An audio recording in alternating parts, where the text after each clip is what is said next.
3, 2, 1. Hey, welcome to the 1 p.m. afternoon session of our UAA conference today. I'm Tyler Morgan. I serve on the UAA committee, and I welcome you to this session today. We are thrilled to introduce Madeline Rencher from the University of Utah, who will be presenting There's an App for That, tech-savvy tips for utilizing social media within advising. And so we welcome her and are excited to have her presentation today. So Madeline, we'll turn the time over to you. Perfect. Thank you so much. Hi, everyone. It's so good to be with you today. And although I can't see you, I really appreciate your support in joining me for this presentation today. As mentioned, my name is Madeline Rencher, and I work within the Academic Advising Center at the University of Utah. And I specifically work with exploring students who are undecided about their major. I also teach as part of my role. So as advisors, we all wear a lot of different hats. So that's just a little bit about me. And I'm very passionate about what I'm going to be presenting to you today. Ideally, feel free to put your questions in the chat, and we'll probably have time for some Q&A here at the end. And again, thank you for joining me, and we will just hop right in. All right, so first of all, just wanted to officially welcome you to the digital age. This is something, like I mentioned, that I'm really just passionate about, just social media, digital engagement, just both in my personal life and in my professional experience as an advisor working within higher education. And this has been a really interesting topic. For full transparency, I have given this presentation before. I actually gave it for the first time about a year ago, and that was something that I had already created and thought about and wanted to present, and it was right before the COVID pandemic hit. So it was actually really timely in terms of basically moving full digital in terms of advising from home and having to use a lot of social media or websites and other digital options, as opposed to not getting a lot of in-person ability for events and things like that, and important advising information within higher education, specifically at the U. So in terms of welcoming you specifically to my digital age here, this is really an issue that's pertinent to all advisors, because basically anything a student's going to see or hear has some connection to digital media, something digital technology. I mean, now students are walking around carrying, a computer the size of a candy bar in their pocket. So we have that access to information really now more than ever. And so what I have spent quite a long time is looking at how we kind of harness that power of social media specifically, and how to apply it in terms of advising, and how we can connect to students and really go to where they are at. So specifically, just to kind of give you a heads up, what this presentation is going to be is just kind of a brief overview of different social media platforms and how they can be utilized and implemented within advising, and why social media can be an asset for advisors. And again, for full transparency, this presentation is not an expert how-to step-by-step social media implementation.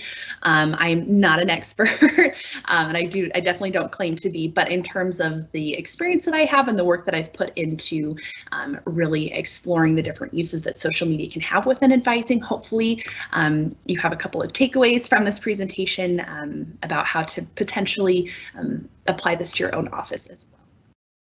So specific learning outcomes or goals would be a developed increased awareness of just social media technology and applications, an increased knowledge of social media utilization within advising, and of course the title, so tips and tricks for how to implement some of those into an advising office space, and also how social media can be used to celebrate advising successes. And we're really going to be using what I do in my office at the University of Utah as kind of like a case study to see how that's been put into implementation. Okay, so in terms of today's discussion, the purpose of this presentation, again, is the how and why to harness that power of social media for student engagement on campus. And as I mentioned, I run the social media for my office at the University of Utah. Again, really that major exploration office where we focus on getting students connected to major advisors, going through that process.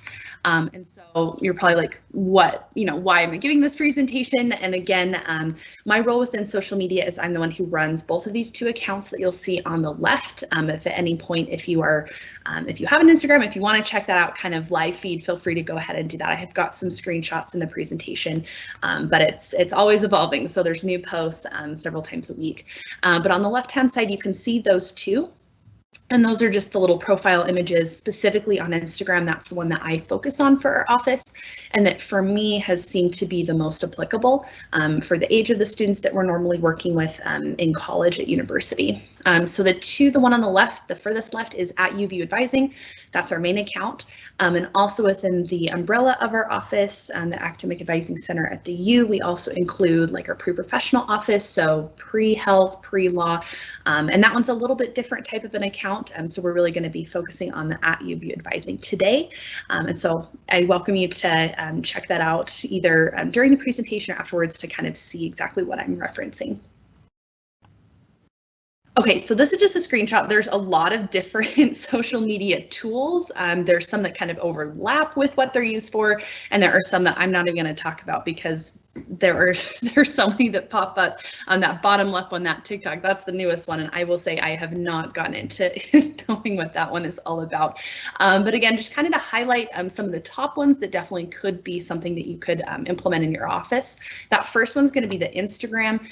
The main purpose of that's really going to have that visual content sharing, so photos, videos. Students can even, there's been more updates, definitely since when Instagram first came out. You can save posts, you can message people. So that's definitely been the most versatile one that I would say I've used for myself. Facebook's a little bit older, just in terms of the visual content sharing, communication, Facebook Messenger, things like that. I've seen kind of a decline in the amount of time that students spend and utilize that. And so again, particularly focusing on the Instagram portion. Twitter, we have tried Twitter in the past, specifically for what I have tried to use social media for. Twitter's a little bit difficult because of the character length and how you have to really be specific about what you're talking about in order to get it in that short time frame. So I don't use this one as much, but it can be nice if you're trying to link out to different resources as well. Snapchat, that's something that I don't use within advising, but it has that visual content sharing. It's kind of nice for something that's happening live in the moment. But again, all of these have different purposes, and that one particularly does have kind of like an expiration on it for times that you can view. And LinkedIn, this is something that I would assume most advisors are aware of and probably use within your own life for your own profile. But for that online professional networking, I have actually seen different departments and colleges within the University of Utah system actually have their own LinkedIn. And that way when students are able to graduate, they can actually put that and link to another specific page. So that's something really interesting and exciting that you could look at for your advising offices as well. This next one, so YouTube. So I actually use this for our office as well, and I'll show you this in a little bit. I've created a set of video guides, and that was a need that we saw this last year during the pandemic. Just being able to answer questions, go through graduation requirements, really important resources were actually put into video form, and we actually uploaded those to YouTube. And so using some of these other social media sites, we can actually link out and provide a place where students are able to access that information. Just a couple of things.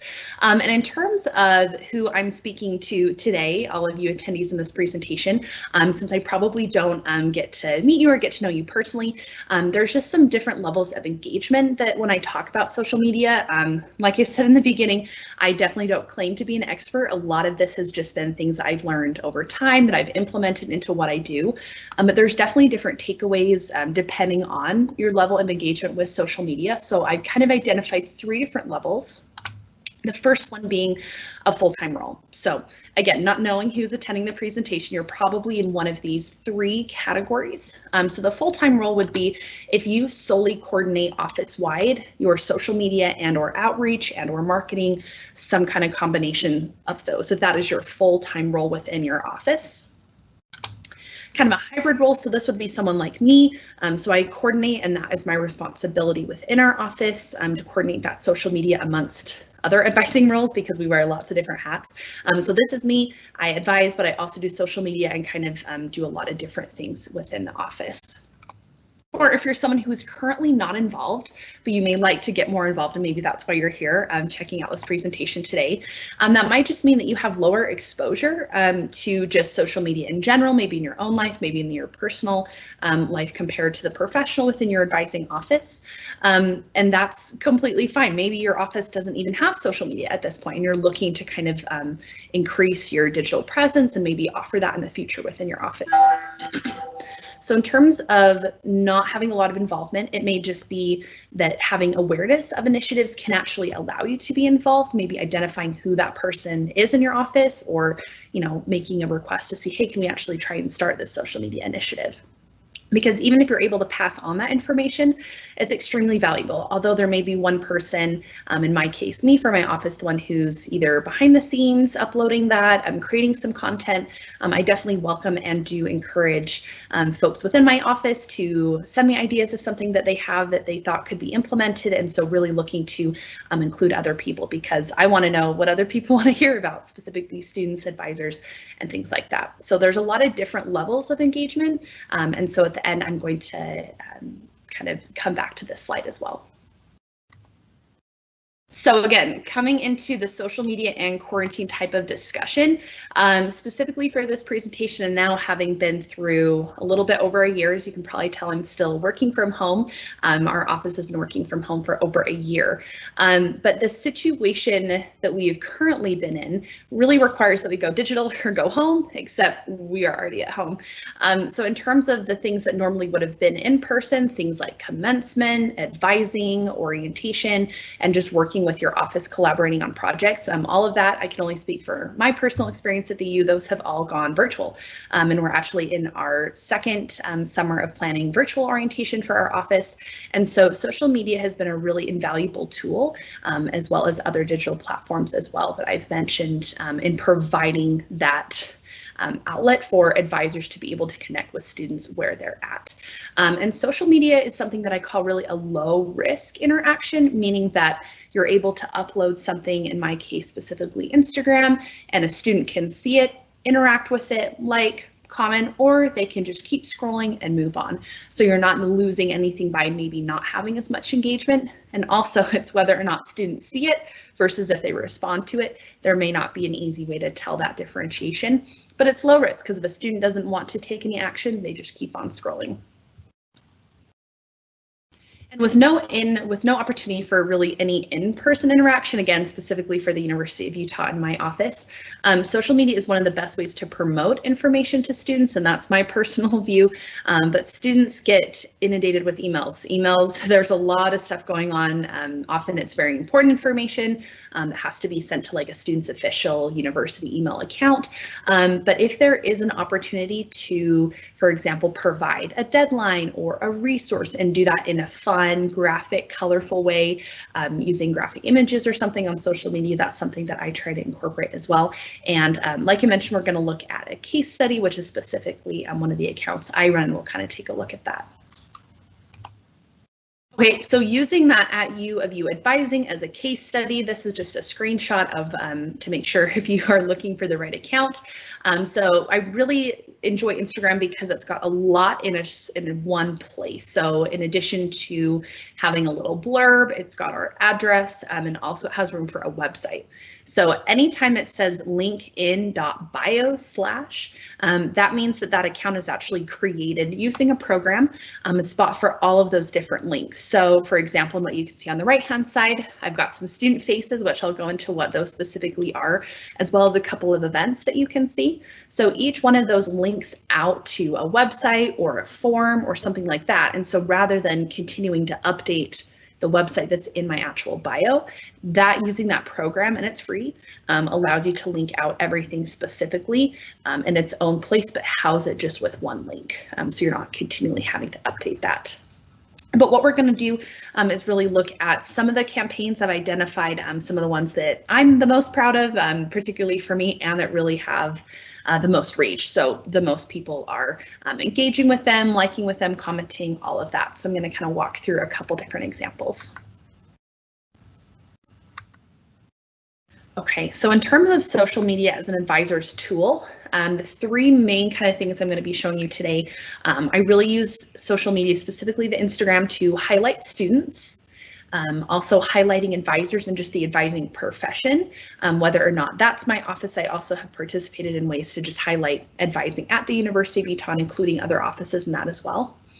As well as just promoting events and courses and other offerings, resources that we have. And we'll go into the algorithm a little bit. I'll talk a little bit about that, as well as sending out important information. So this last year within Utah, we've had the earthquake, so windstorm. There's been a lot of other natural disasters and things like that, that if the University of Utah sends out a message, we're able to quickly hop onto that and make sure that students are aware of any kind of those last minute external changes. If classes are canceled because of a snow day or something like that, and that's something to also use it for. As well as my personal favorite, the last one, any quotes, poems, memes, well wishes. The memes, I will say, and that's just like a funny image or a picture. It's often very tuned into like what's relevant right now with TV shows or movies or throwbacks or anything like that. Usually I try to do those maybe around midterms or finals, and those always, that comic relief really gets a good response from students and advisors. So really trying to switch it up with a lot of different things. We've got kind of the fun student highlights, getting to know someone, promoting things within our event that we're maybe not able to do in person or have any of those like flyers if there's nobody on campus, resources, important university information, and just some fun stuff as well. So there's a lot of different things. Like I mentioned, I teach within our office as well. And so this is a great way to talk about what are those classes that we offer, what are important resources through our orientation that we want to highlight. So it's really whatever we want it to be. In to the three that I'm going to kind of show you. That first campaign is called What's Your Major Wednesday, and they're student spotlights. And what you can probably surmise from the title is they happen on Wednesdays. And I inherited this campaign. It was already called What's Your Major Wednesday when I inherited it. I've worked in my current position for about 2.5 years. And so my position was brand new. When I joined, the social media was going to be incorporated into that job. And so I took this over and was able to really make it my own, build it out, create some kind of similarity branding. As you can see, that circle, the rainbow circle of which the pictures are inside, that's just something that we use within our office that I kind of reformatted for this campaign. So as you can see, these are just 3 examples. It has the student name, their year in school, and then their major or majors.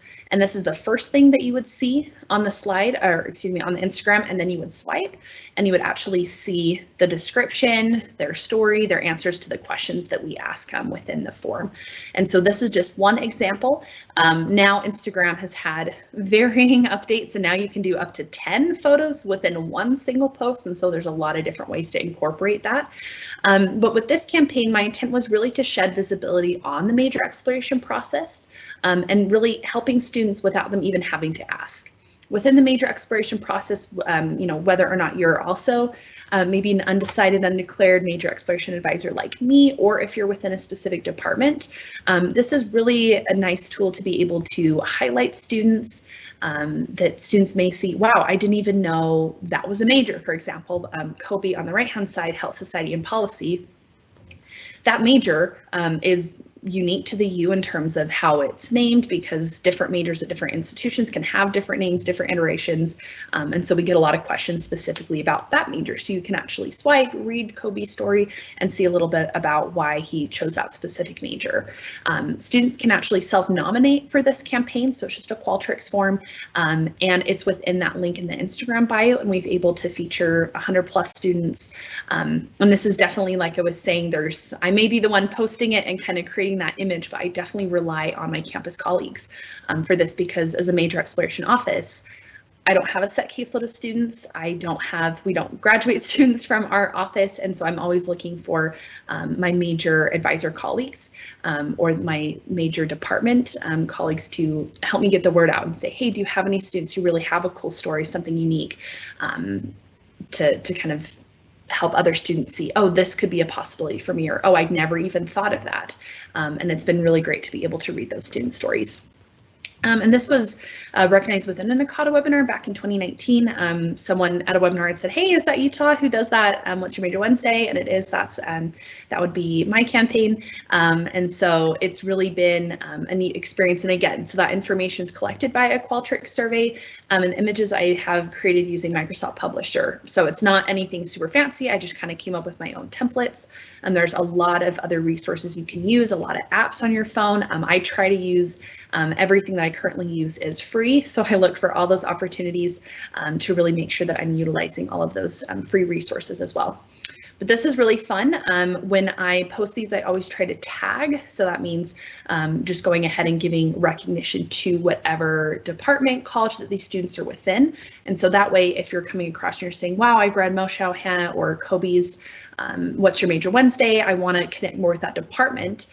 If they have a relevant social media handle, they can actually be directly connected to that Instagram profile and a lot of other cool connections as well. So that's a really nice way to do it. Easy way to share, an easy way to make sure that students know where to go if they want to find out more. So that second campaign, that's me in the middle, if that looks familiar. We're advisor takeovers, and this is something that I had done right around when we had started working from home, a little over a year ago. And this was mainly due to the fact that we went from having full in-person appointments completely to going full virtual, a lot of phone appointments, still, learning how to use Zoom and things like that for video appointments. But this really provided visual, engaging, and just colorful content. I really want to make sure that when students are looking at an Instagram feed, it really has that excitement, it grabs their attention, just in terms of saying, oh, I want to learn more about that. That looks really cool. And so just providing an advisor perspective and really promoting students connecting to advisors. So showing, hey, we have lives outside of what we do as advisors. So again, the three that you see here, my supervisor Ashley on the left and our colleague Lisa on the right. So this was kind of that first header image that you would have seen on Instagram. And then I had asked advisors in my office who wanted to participate if they could send me a couple photos of kind of what their workspace looked like, a hobby that they did outside of work. And so it kind of brought that connection in to us not being a voice on the other end of a phone call, but kind of seeing like, oh, hey, I could make it. These are advisors. I could make appointments with them to help me decide on my classes or to go through a major exploration appointment, look at my resources, things like that. So this was really fun to also get to know more about my colleagues and just kind of highlight what advisors do. As you can see in our office, we have different kind of internal roles. So orientation and outreach, major exploration program. So there's a lot of different ways to let students know, hey, if you're looking for a specific question, we may be able to help you as well. And again, these were created using an iPhone app. So again, looking for a lot of free things. How can I best utilize what I've got? And then just talking about specifically like event advertising and promotion, looking kind of at the algorithm, is that the more times a student is going to see something, the more likely it is to kind of stick, right? So if they're seeing an event posted on many different accounts, they might start saying, okay, this is a really big deal. That may be clear already, right? But if they keep seeing multiple accounts post it, they may, be more willing to look into it or to talk to their friends and say, hey, did you see this? Same thing as, doing flyers, something in person, but it actually costs less money, right? Because you're just posting it on your social channels. So an example of that is that right-hand image that says code and had the guest speaker of TAN France. That is an event our associate students at the University of Utah, so our student government put on. It was actually at the end of February, right before we all went into lockdown from COVID. And so I definitely wanted to repost that event, get students there, made sure they know about it, because not all students follow all of the same accounts. So again, helping out other offices who said, hey, could you please repost this? Happy to do that and utilize my base to make sure the event information gets out. So again, posting both in-office events and campus partner events, and that's something that I try to do also just to make sure there's different information going through the feed. And it's less likely to get lost in the algorithms. So like I mentioned, Instagram, without getting too much into it, there's been a lot of updates over the years. It used to be chronological. So if you opened up your app, you would just see every post in order of when it was posted by that account. Now it all depends on the accounts that you follow, what you like, what you comment on. Instagram will try to prioritize some of your top liked accounts and things like that. So if you were to refresh, there's no guarantee you'd get the same information at the same amount of time as well. So the more times it's there, the more likely that it'll kind of bypass that algorithm feature. And again, not an expert, but this is just stuff that I've picked up over the last couple of years. And again, it spreads the word. It's more beneficial than posters in a lot of cases, and it costs less. Again, it's something that the student can scroll through, decide if they want to really pay a lot of attention to it or come back to it later. As well as just spreading the word about important information. So that middle image is talking about credit, non-credit, last day to add drop, things like that. And this was for last spring. So the registrar came out with specific dates. Some dates had changed because of the COVID pandemic. And so making sure that students were aware of these important deadlines. And on the left-hand side, if you recognize him, that is Jason Atherton from my office, the Academic Advising Center at the U. And so he actually was the Advisor of the Year award winner in 2019. And so he got that plaque, and I was at the event and said, hey, I'm going to grab a picture for you and put it on our social media. And that was really fun because then students or other colleagues who'd interacted with Jason were able to, in the comments, say congratulations, and he was able to see that. And so really let students know that more about advising as a profession, really elevating that advisor. Other things like I mentioned, I would talk about those video guides that I've recorded for our office. So they are on YouTube. You can definitely check those out, the Academic Advising Center, University of Utah on YouTube. That bottom row where it says number 12, 11, 10, there's like 12 different video guides that have different information covered. Some of those now have been incorporated into orientation modules within the University of Utah, and it's a really great resource to be able to have those. Obviously, I don't want to put a 20-minute video on Instagram. That would probably not be the best option, but by posting something like this, an image or a screenshot that I've got, I can then link it out and students can automatically be access to those in case they want to access it on a laptop rather than their phone or something like that. As well as, again, elevating the advising profession. So this is just the image from someone in our office who had actually written an article for At the U about the major exploration, major decision process. And this was a way for our students and other advising colleagues on the U to be able to check out this article and recommend it to their students if they wanted them to kind of take a look. Image on the right, so this was a flyer or digital flyer created for our university Outstanding Academic Advising Awards for last year for 2020, and definitely we wanted students to be able to participate and nominate their advisors as nominations could come from both advisors and students. And so again, this was a way that because it has that QR code on the bottom, if you were looking at it on a screen, you could just open your phone's camera and scan that and be able to nominate, or you can look at it elsewhere as well. But those are just a couple different examples of promoting advising success, talking about different events, and just being a good campus partner and sharing information about important events coming up. And what's been really neat specifically about Instagram, and one of the features they have is like group messaging. So over time, I've been added to just a large group of like campus organization accounts, and it's actually really funny because we communicate, but a lot of times we don't know who the person behind that kind of university Instagram handle actually is. So we're communicating via those handles, which is really fun, but really being able to promote really unique opportunities on campus by just saying, hey, do you mind sharing this on your story, on your post? And it's just promoting that communication and connection on campus.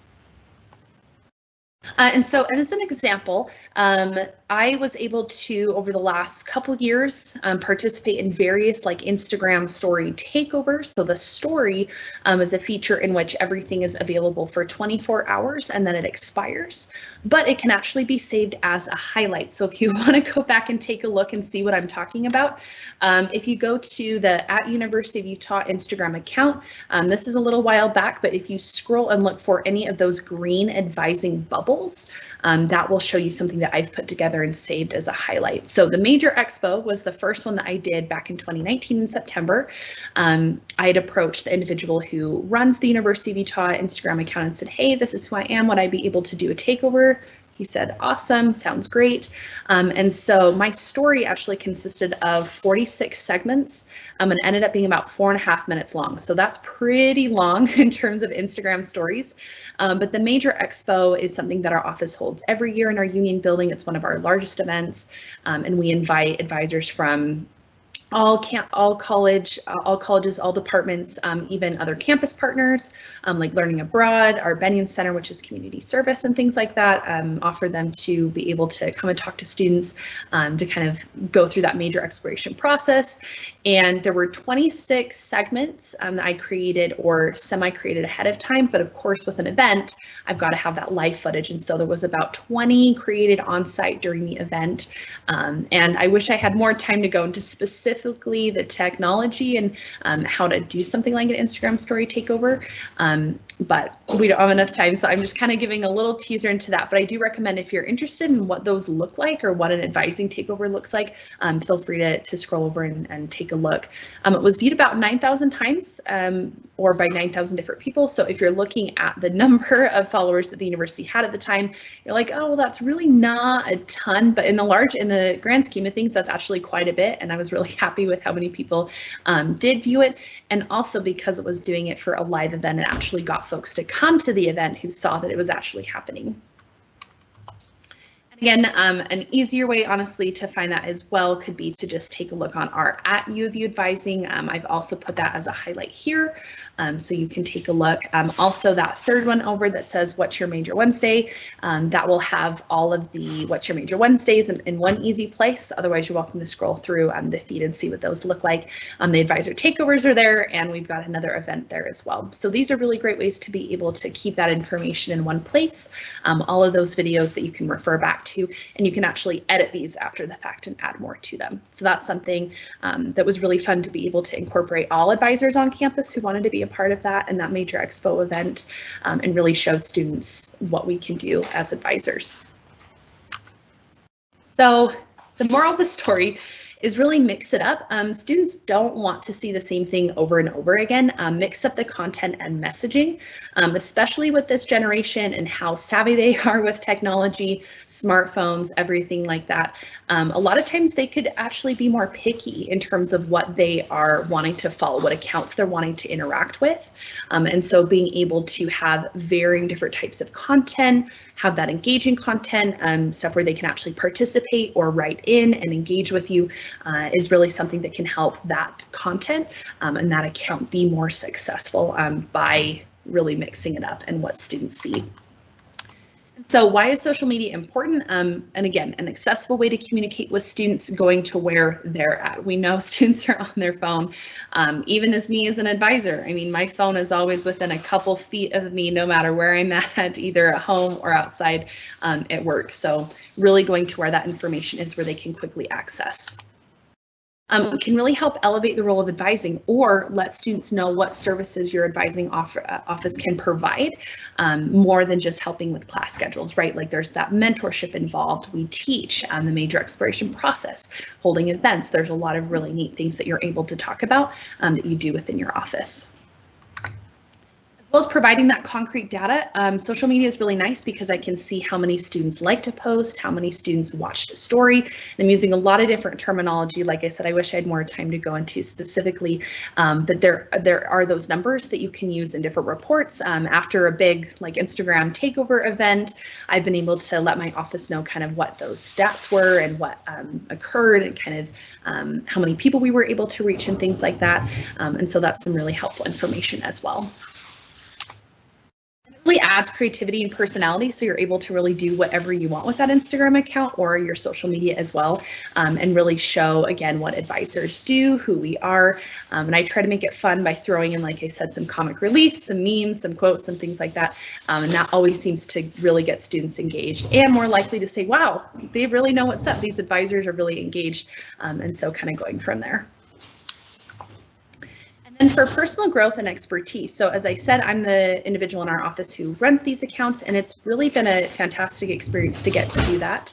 And it's been about 2.5 years with these accounts. And like I said, I don't pretend to be an expert, but I feel that I've been able to really grow what I'm able to do with technology, and really including students, including advisors who maybe haven't thought about, being involved with something like social media or their digital presence at all. And so being able to highlight that. I really love celebrating student success, advisor success. And so that's really been a great personal growth and expertise for me. And again, being able to relate to our student population. So again, this generation is really tech savvy. And so it kind of builds that respect for those advisors of that office. If they're able to be like, wow, someone at this account like really cares or knows what they're doing, or this is really helpful information, I'm going to recommend, to my friends at this account, or hey, did you see that? And with the type of office that I work for, the Academic Advising Center, we are really front facing in terms of like different admissions events and outreach to high schools and things like that. So we really kind of have that front-facing role, representing oftentimes all advising at the University of Utah. And so being able to connect students to those resources early on by being able to refer them to an Instagram that then has that link in bio that has all of those resources there. That's really helpful as well. So again, kind of coming back to those levels of engagement, I have set a couple of different challenges, and again, without knowing you personally who are here attending this event, these would just be some of my recommendations as we kind of come to a close. So if you are someone who already does that full-time role, you're probably more of an expert than I am. But my challenge for you would to be collaborate with other offices on campus, reach out and maybe say, would we want to do an event together? Is there an office that you continually are working side by side with, or you have maybe some similarities with in students? It'd be helpful to know what your office can provide. That's definitely something that I would challenge you for, is to reach out and see what other offices you could collaborate or help assist, and vice versa.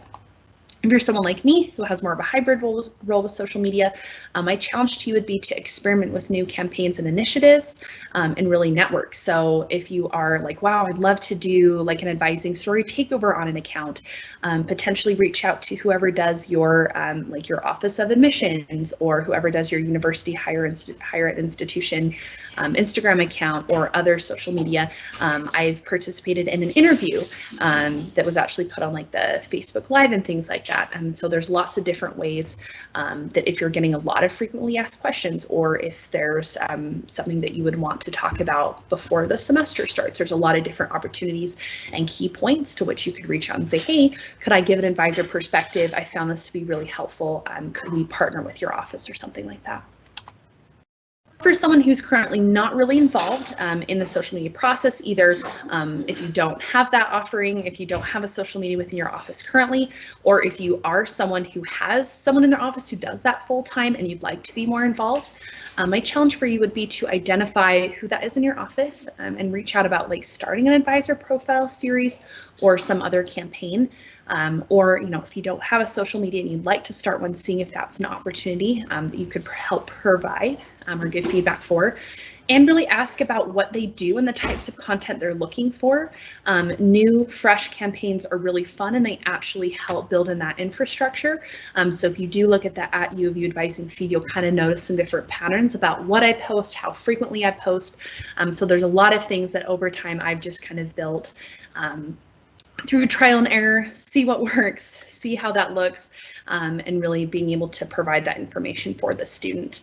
And like I said, there's a lot of people out there who can help support. I found a lot of support through other Instagram running people who in different offices are the people behind kind of that screen name, that username, and we've been able to help support each other as well. I've been able to meet folks, kind of collaborate and things like that. And so that's been a really neat experience as well, and personal growth for me as an advisor.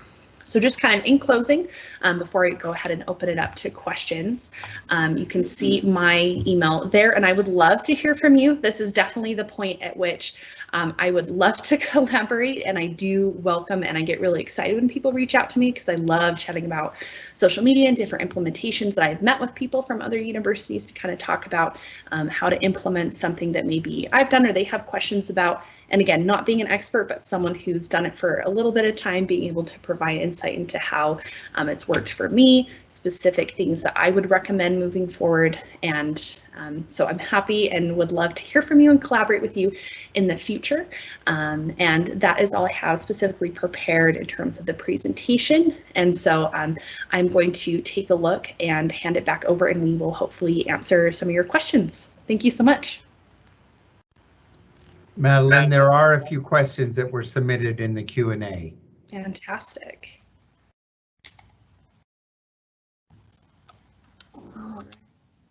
I'm just going to make sure I can see. All right. Let me go ahead and open those up.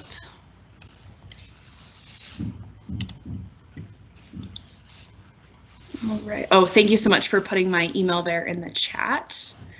All right, I will start from ones that were submitted a little bit earlier. Great question. So what kind of permission release forms do students fill out to be a part of What's Your Major Wednesday?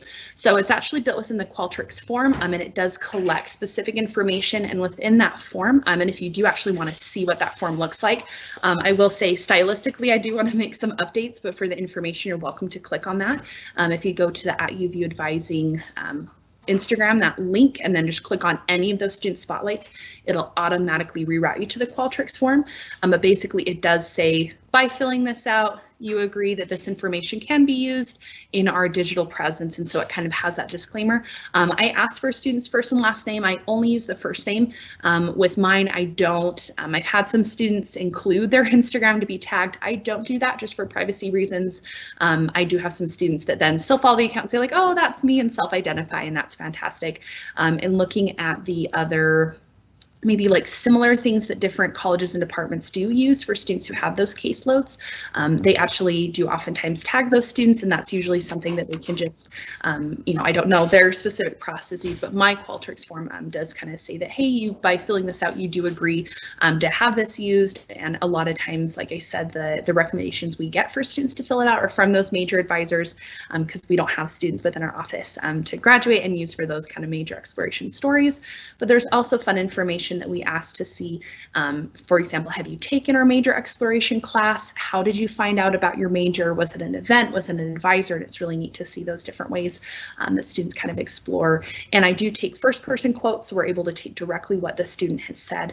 And so the short answer is it's basically built within that form as a disclaimer that says, hey, you're letting us use this information, and they're able to put whatever they want into that. All right, next question. How have you chosen the student spotlighted students? Did I see on the slide that they can fill out a link in your bio to spotlighted? Yep, definitely.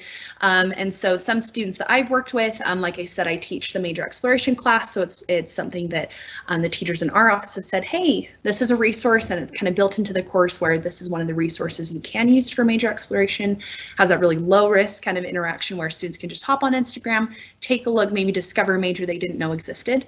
But yep, so it's either through recommendation, maybe we meet with a student who has a really great story and say, hey, this would be really awesome, would you be willing to share that? You can send them a link, and yeah, just sending it out to my colleagues across campus who do more of the major or departmental advising. Also, let's see, what software programs do you use to record your Instagram videos? That's a great question. So in terms of the Instagram videos, there's a lot of different types of content that I make. So a lot of it is just actually on my phone, I'm doing that recording. But for the videos, sometimes of like the walkthrough software, there's something that's called Screencast-O-Matic. That's the one that I make for kind of the FAQ screen sharing videos. I know that obviously we're on Teams, there's that recording function. Zoom has that, PowerPoint even has that too. So there's a lot of different recording software that you can figure out.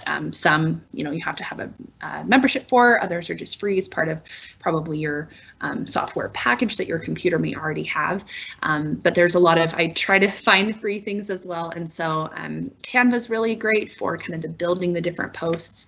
Microsoft Publisher, PowerPoint, I use a lot of different things depending on that, as well as just like iPhone apps and things like that.